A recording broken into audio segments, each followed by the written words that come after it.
रामपुर बजरिया के लगवा चीनी मिलवा बा, चीनी मिलवा बा। झरही किनारवा हद हदवा माई के मंदिरवा बा, माई के मंदिरवा बा। जय जय हद हदवा माई, जय जय हद हदवा माई। रामपुर बजरिया के लगवा चीनी मिलवा बा, चीनी मिलवा बा। झरही किनारवा हद हदवा माई के मंदिरवा बा, माई के मंदिरवा बा। जय जय हद हदवा माई, जय जय हद हदवा माई। बड़ी भीड़ लागेला उहाँ जे भक्तन के, धन धन हो जाला के दर्शन के।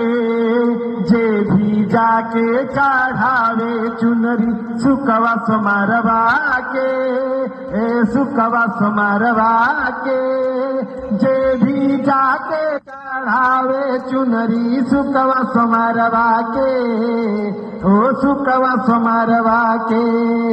जय जय हद हदवा माई, जय जय हद हदवा माई।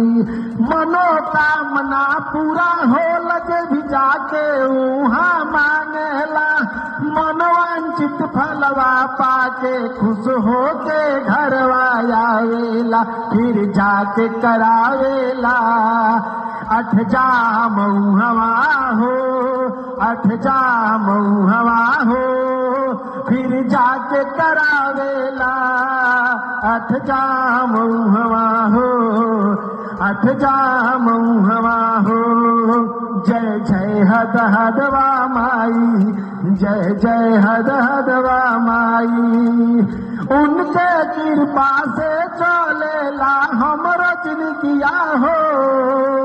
देशवा विदेशवा जाली कह के दर्शनिया हो। चाहे घरवा रहीले चाहे रहीले बाहरवा हो, रहीले बाहरवा हो।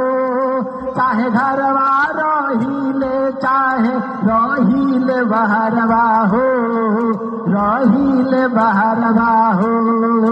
जय जय हद हदवा माई, जय जय हद हदवा माई। रामपुर बजरिया के लगवा चीनी मिलवा बा, हो चीनी मिलवा बा। झरही किनारवा हद हदवा माई के मंदिरवा बा, माई के मंदिरवा बा। जय जय हद हदवा माई, जय जय हद हदवा माई। जय जय हद हदवा माई, जय जय हद हदवा माई।